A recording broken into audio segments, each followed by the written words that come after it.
En matière de production porcine, la communauté européenne est en permanence au seuil de l'autosuffisance. Afin d'éviter tout risque d'excédent, Bruxelles n'a donc jamais été favorable au soutien ou à une stabilisation rigoureuse du prix du porc. Dans chaque pays membre, il existe un ou plusieurs systèmes de commercialisation. Pour exclure la négociation hasardeuse de gré à gré et limiter les risques d'intégration, les éleveurs ont impulsé avec leur structure professionnelle une organisation de marché très proche du producteur. Cette organisation, fondée sur la transparence, est financée par la production régionale. Elle permet aux producteurs de garder un rôle actif dans la définition du prix résultant de la confrontation directe de l'offre et de la demande.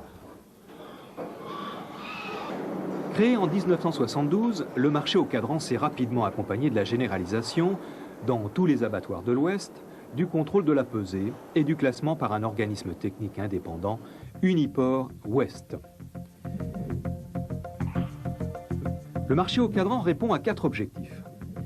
Concentrer l'offre et la demande et placer les acheteurs en situation de concurrence. Définir les normes et usages commerciaux de transaction. Définir un prix public et instantané dans un marché transparent. Assurer le contrôle des transactions et des paiements.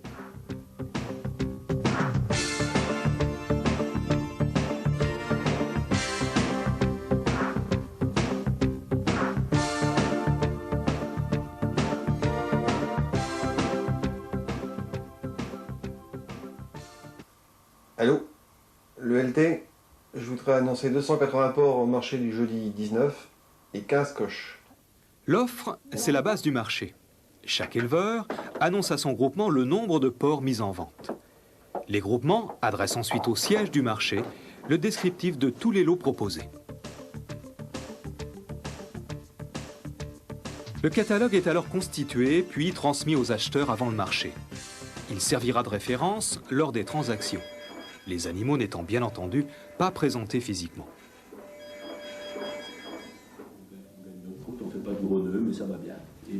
Le jour du marché, les partenaires vont chacun de leur côté élaborer une stratégie. Ils disposent pour cela d'informations identiques. L'offre du jour, l'offre du marché suivant, le poids moyen carcasse et l'activité de tous les abattoirs contrôlés par Uniporc Ouest, soit 75% de la production nationale. La direction du marché complète ces informations en indiquant la tendance des prix des grands bassins de production concurrents. Un peu les prévisions pour la semaine prochaine, quand même, avant. Lundi, il n'y a pas beaucoup pour l'instant. Peut-être qu'on s'écrira 7000. Mais là, c'est un peu la tradition qui joue aussi. Hein, c'est bien. Entre Noël et 1er de l'an, le marché des deux. Ces informations permettent d'apprécier l'état du marché. Sur ces bases, la Fédération des acheteurs au cadran fixe un prix de retrait. Il garantit à tout vendeur le prix minimum du jour.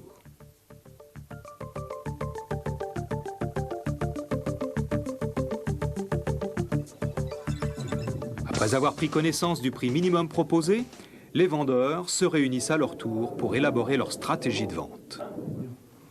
La fin de semaine dernière, c'était, monsieur le Morbihan était léger, rallégeait beaucoup.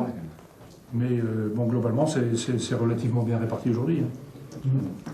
On est à 85,4 sur les 3 premiers jours.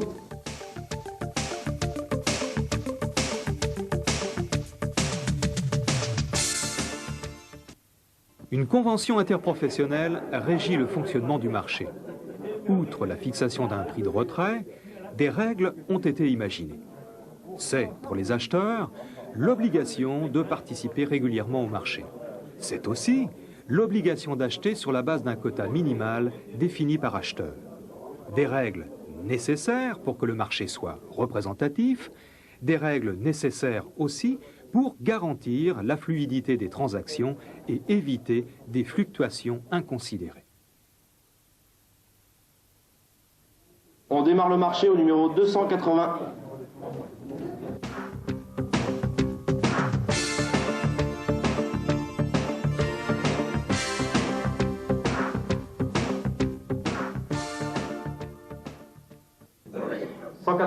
Jean Moelle, c'est parti. Pour démarrer le marché, le premier lot mis en vente est tiré au sort. Les lots suivants sont pris dans l'ordre de rédaction du catalogue. Le chef de vente fixe la mise à prix à environ 20 centimes au-dessus du prix de retrait. Centime par centime, le prix décroît jusqu'à ce qu'un acheteur se propose. Dans le cas d'offres multiples au même centime, l'électronique détermine le plus rapide. Le vendeur accepte ou refuse l'enchère. Les enchères se déroulent en 2 tours. Les lots invendus sont présentés une seconde fois. C'est là que les stratégies de vente jouent à plein. Chacun, acheteur d'un côté et vendeur de l'autre, essayant de réaliser la meilleure transaction. C'est ainsi qu'est déterminé le prix de base. Au 32, 11, 15, 100. L'Anquet-Guinéen est plus dirigé. À ce stade, outre la conjoncture, d'autres critères entrent en considération dans la définition du prix. La situation géographique de l'élevage, les frais étant à la charge du transporteur. L'aménagement des quais d'embarquement. Le soin apporté à la préparation du lot. La régularité des livraisons et le nombre de porcs. La qualité à travers le pourcentage de muscles.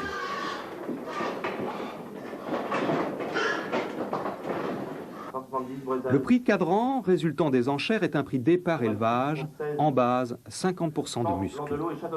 Le prix effectivement payé à l'éleveur est le prix cadran pondéré par une grille professionnelle prenant en compte la qualité des carcasses. Dans les autres pays européens, lorsque les animaux quittent son exploitation, l'éleveur n'en connaît pas exactement le prix de vente, celui-ci étant fixé par les abattoirs en fonction de la valorisation des carcasses ou des pièces de découpe. À la fin du marché, un prix moyen cadran est diffusé. Il sert de référence pour toutes les transactions effectuées hors du marché au cadran, d'où la nécessité d'être représentatif. Le marché terminé, les acheteurs pensent logistique. En regroupant leurs bons d'achat, ils organisent les tournées de ramassage des porcs.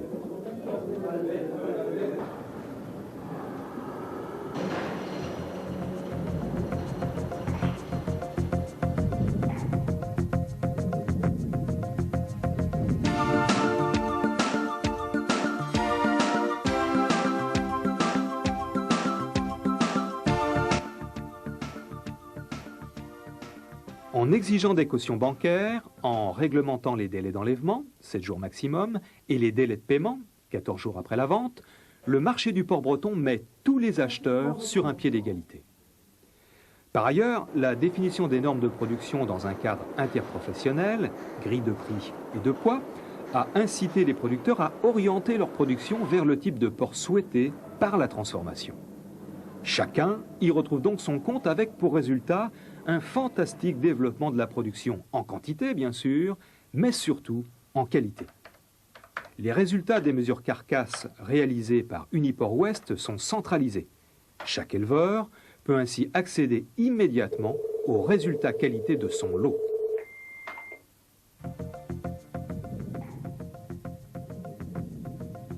Fort de ces acquis, le marché a mis au point un système informatique permettant les transactions à distance. Il ouvre ainsi la porte aux autres régions et à des marchés quotidiens régulant mieux l'offre et la demande.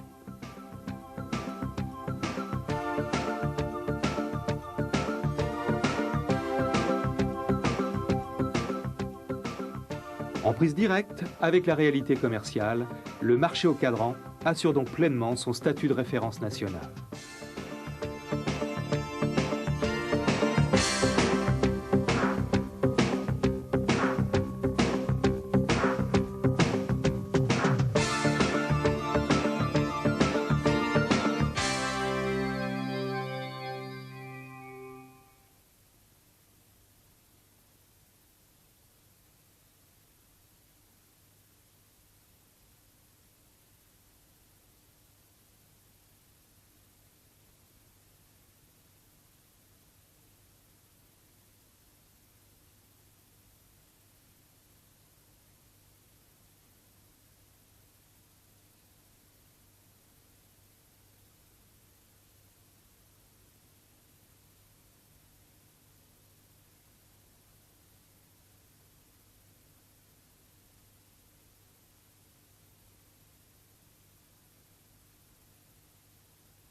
En matière de production porcine, la communauté européenne est en permanence au seuil de l'autosuffisance.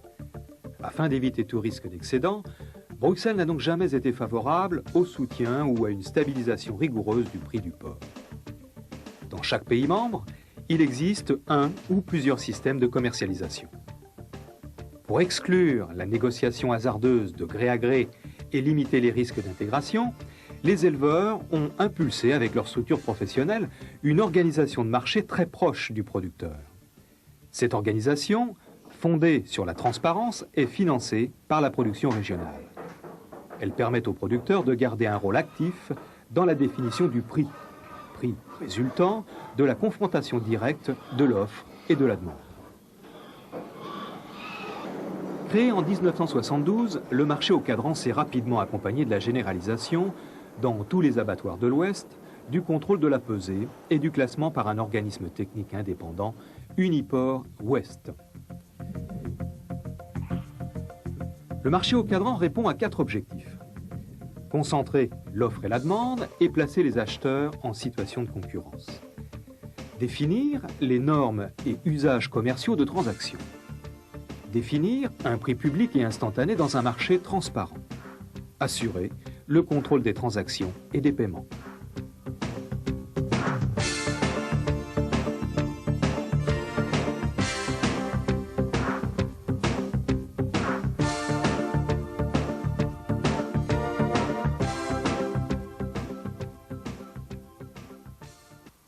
Allô? Le LT, je voudrais annoncer 280 porcs au marché du jeudi 19 et 15 coches. L'offre, c'est la base du marché. Chaque éleveur annonce à son groupement le nombre de porcs mis en vente. Les groupements adressent ensuite au siège du marché le descriptif de tous les lots proposés. Le catalogue est alors constitué puis transmis aux acheteurs avant le marché. Il servira de référence lors des transactions, les animaux n'étant bien entendu pas présentés physiquement.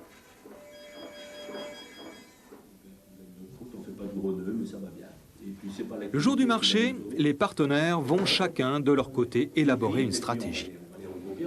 Ils disposent pour cela d'informations identiques. L'offre du jour, l'offre du marché suivant, le poids moyen carcasse et l'activité de tous les abattoirs contrôlés par Uniporc Ouest, soit 75% de la production nationale. La direction du marché complète ces informations en indiquant la tendance des prix des grands bassins de production concurrents. Les prévisions pour la semaine prochaine, quand même, avant. Lundi, il n'y a pas beaucoup pour l'instant. Peut-être penser qu'il y aura 7000. Mais là, c'est un peu la tradition qui joue aussi. Hein, c'est bien. Entre Noël et Premier de l'An, le marché des deux. Ces informations permettent d'apprécier l'état du marché. Sur ces bases, la Fédération des acheteurs au cadran fixe un prix de retrait. Il garantit à tout vendeur le prix minimum du jour.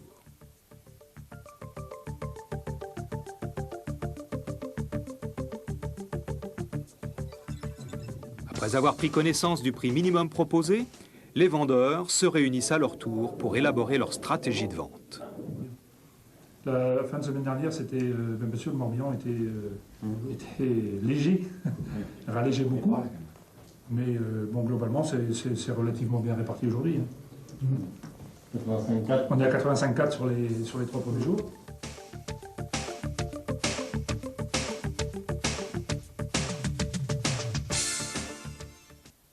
Une convention interprofessionnelle régit le fonctionnement du marché.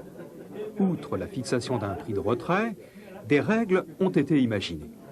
C'est, pour les acheteurs, l'obligation de participer régulièrement au marché. C'est aussi l'obligation d'acheter sur la base d'un quota minimal défini par acheteur. Des règles nécessaires pour que le marché soit représentatif, des règles nécessaires aussi pour garantir la fluidité des transactions et éviter des fluctuations inconsidérées. On démarre le marché au numéro 280.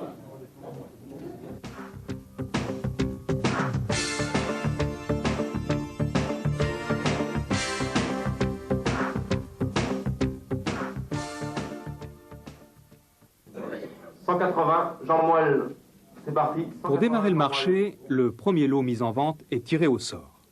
Les lots suivants sont pris dans l'ordre de rédaction du catalogue. Le chef de vente fixe la mise à prix à environ 20 centimes au-dessus du prix de retrait. Centime par centime, le prix décroît jusqu'à ce qu'un acheteur se propose. Dans le cas d'offres multiples au même centime, l'électronique détermine le plus rapide.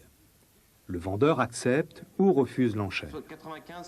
Les enchères se déroulent en 2 tours. Les lots invendus sont présentés une seconde fois. C'est là que les stratégies de vente jouent à plein. Chacun, acheteur d'un côté et vendeur de l'autre, essayant de réaliser la meilleure transaction. C'est ainsi qu'est déterminé le prix de base. Au 32, 11, 15, 100. L'Ocqueguinaire est plus dirigé. À ce stade, outre la conjoncture, d'autres critères entrent en considération dans la définition du prix. La situation géographique de l'élevage, les frais étant à la charge du transporteur. L'aménagement des quais d'embarquement. Le soin apporté à la préparation du lot. La régularité des livraisons et le nombre de porcs. La qualité à travers le pourcentage de muscles.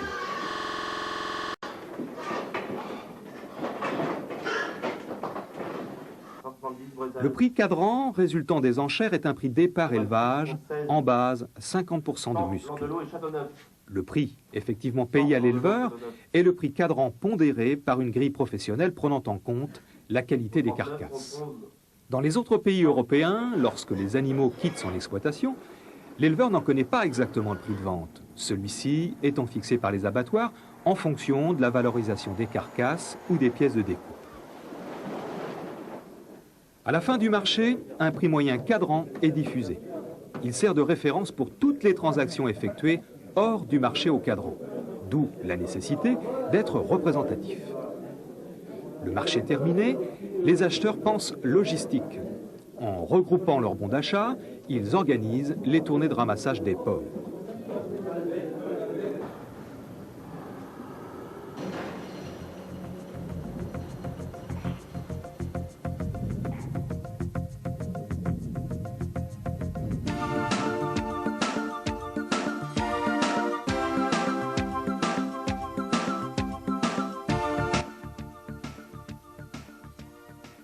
En exigeant des cautions bancaires, en réglementant les délais d'enlèvement, 7 jours maximum, et les délais de paiement, 14 jours après la vente, le marché du porc breton met tous les acheteurs sur un pied d'égalité.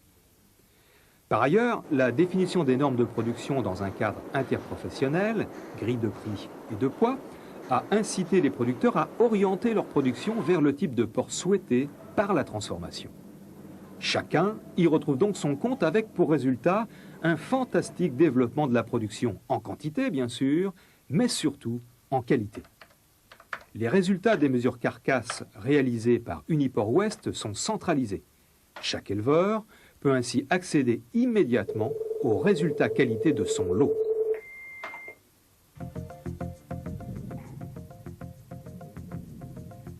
Fort de ces acquis, le marché a mis au point un système informatique permettant les transactions à distance. Il ouvre ainsi la porte aux autres régions et à des marchés quotidiens régulant mieux l'offre et la demande.